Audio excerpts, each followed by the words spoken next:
Cara, eu vi o Felipe Neto e o Whindersson Nunes roubando uma pessoa.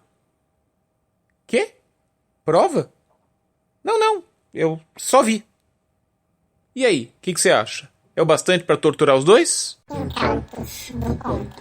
Olá, meu nome é Maurício Lissistrida e... Não, eu não tô querendo acusar ninguém. Era só uma brincadeira introdutória. Introdutória pra quê? Bem, vou relatar pra você uma festa popular. Imagine que você foi transportado para a Idade Moderna. Século XV, século XVI, século XVII. Você vai participar de uma festa popular.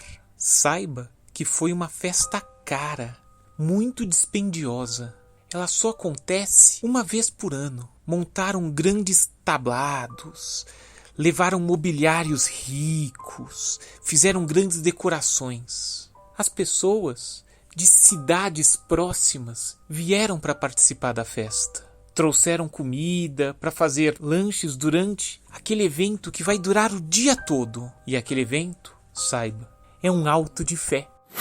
Um auto de fé que às vezes não só durava o dia todo, como às vezes, na hora da queimação, isso durava até o dia seguinte. Às vezes, o auto de fé contava com convidados ilustres, às vezes até com autoridades estrangeiras. As pessoas mais pobres olhavam os membros da realeza, os membros da nobreza, todos arrumados, as mulheres da nobreza com as melhores perucas, com vestidos que chamavam atenção. O sermão, um dos pontos importantes do auto de fé, era feito pelo mais habilidoso dos religiosos, aquele que conseguia falar de maneira que entretinha a todos. E nesse sermão é que os réus ouviam a sua sentença, para todo mundo saber o que eles haviam feito de errado. E aqueles que haviam sido condenados à fogueira eram então transportados para o queimadeiro. Por mais que a montagem começasse em dias anteriores, o auto de fé mesmo começava de manhãzinha, com uma missa, em que se ouviam, entre outras coisas, condenação aos sodomitas, às feiticeiras, aos bígamos, aos judeus. E isso era parte de uma propaganda muito eficiente para convencer toda a população daquilo que estava sendo feito. E sem a menor dúvida, toda a pompa desviava bastante qualquer tipo extra de reflexão. E ainda é importante lembrar que participar do auto de fé muitas vezes dava ao fiel 40 dias de indulgência. Mas de qualquer modo os fiéis gostavam de participar, pois, como eu já estava descrevendo, era uma grande festa. Imagine logo de manhã os sinos tocando por toda a cidade, gente vindo de todos os lugares, tudo arrumado, tudo pronto, tudo chamando a atenção de todos. E então apareciam os condenados, vestidos com sambetinos, roupas que chamavam a atenção, chapéus pontudos, para mostrar que aquelas pessoas eram as pessoas erradas, para todo mundo saber que aquilo estava acontecendo com eles. E diga-se de passagem, os condenados que haviam fugido, eles também seriam queimados. Não eles especificamente, faziam efígies deles para serem queimadas, para que a família daqueles condenados ficasse humilhada perante toda a sociedade. A própria cidade, a nobreza, todos os ricos, todo mundo que podia, contribuía para a cerimônia ser enorme, chamar muito atenção. Em Madrid acontecia na Praça Maior, em Lisboa, na Praça do Comércio ou no Rócio, e se armavam enormes arquibancadas. Claro, com os lugares mais altos reservados para a nobreza, outras para o clero e até para os inquisidores. Partindo da igreja principal da cidade, todos partiam em fila, desfilando. E claro, com os nobres à frente, chamando a atenção, as mulheres nobres com suas perucas, joias, vestidos, os grandes do reino desfilando pela rua. Os réus caminhavam em fila e todos queriam ver, no fim das contas, os condenados à morte, que eram queimados publicamente. Não que todos gostassem. Nos países menos católicos que Portugal e Espanha, os convidados de honra, que muitas vezes eram estrangeiros, ao chegar em seus países, relatavam o horror que havia sido aquele tipo de evento. Falando de horror, eu estou gravando isso em agosto de 2021, e estou trancado em casa desde março de 2020, tenho que admitir que relatar uma festa popular, mesmo uma festa popular horrorosa como essa, depois de mais de um ano de isolamento social, é duro, hein? Quase dá gatilho. Deixando de lado meu drama pessoal, que, comparando com as pobres pessoas flageladas pela Inquisição, nem parece um drama, vou falar dos réus da Inquisição. Abre aspas. Évora, 13 de agosto de 1665. Senhores inquisidores, na cadeia desta cidade, me disse um preso, em muito segredo, que Luís Delgado peca com um rapaz, e com ele dorme no sexto mandamento. Fecha aspas. Foi a partir desta carta, em que uma pessoa diz que ouviu de um preso que outro preso se deitava com um rapaz, que a Inquisição começou a investigar o tal preso Luís Delgado. Pelo que a Inquisição descobriu conversando com outros presos, Brás Nunes, cunhado de Luís Delgado, um molequinho de 12 anos, entrava de quando em vez na cadeia e dormia com Luís Delgado.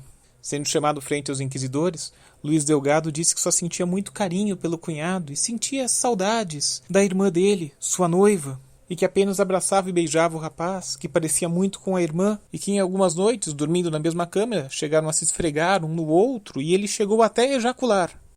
Não temos como saber hoje se Luís Delgado falou a verdade ou não. O fato é que a Inquisição só mandava mesmo para a fogueira alguém que fosse condenado por uma sodomia perfeita. Quer dizer, tinha que fazer o serviço completo. E sendo assim, para a fogueira, Luís Delgado não foi condenado. Mas, mesmo assim, ficou na prisão, foi mandado para Degredo e foi torturado. Como pena, Luís Delgado foi condenado à tortura, a um trato corrido na polé.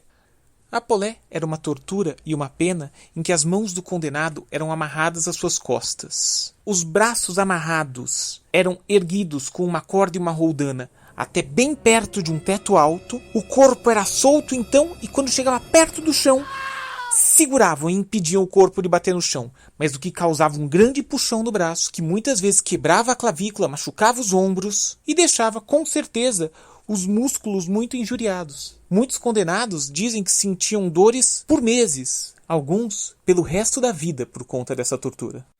E Luís Delgado era um homem de 25 anos. Brás Nunes, um menininho de 12 anos, cunhado do Luís Delgado, quando foi à frente dos inquisidores, negou tudo. Disse que a única coisa que tinha acontecido é que ele tinha recebido beijos e abraços. Só. Mesmo assim, negando tudo, Brás Nunes também foi para Polé.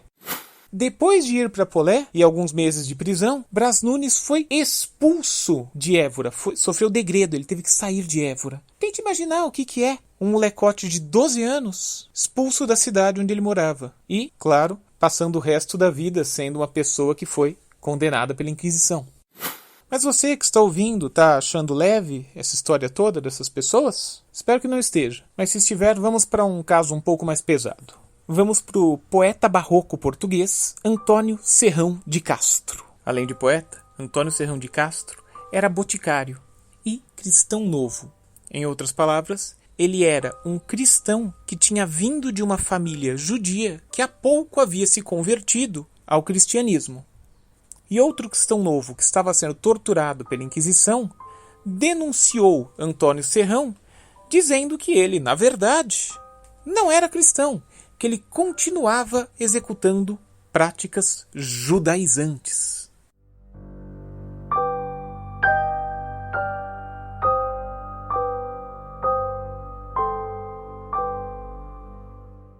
Em 1671, Antônio Serrão foi preso, alguns clientes de sua botica foram presos, seus vizinhos foram presos e, no ano seguinte, o restante da sua família foi presa também.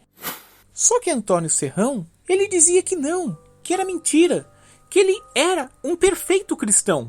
A família dele era agora de cristãos, todos eram cristãos. Ele havia sido inclusive 2 vezes tesoureiro da Irmandade do Santíssimo, da freguesia de São Nicolau. E a Inquisição disse que ele fazia aquilo só para disfarçar.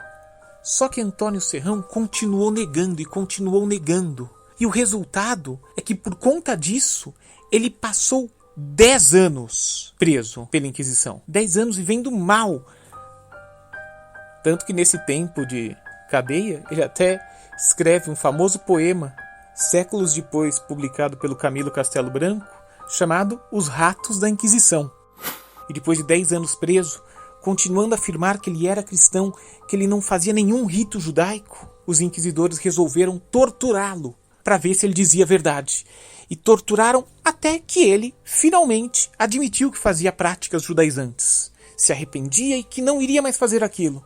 Os inquisidores então perguntaram para Antônio Serrão se os filhos dele também eram judeus. E Antônio Serrão disse que não, que os filhos dele só praticavam o cristianismo. Então continuaram a torturar Antônio Serrão. Torturaram tanto que as mãos dele ficaram tão quebradas que ele teve dificuldade para usar as mãos o resto da vida. E então Antônio Serrão denunciou os próprios filhos. Disse que os filhos, sim, que eles também faziam práticas judaicas.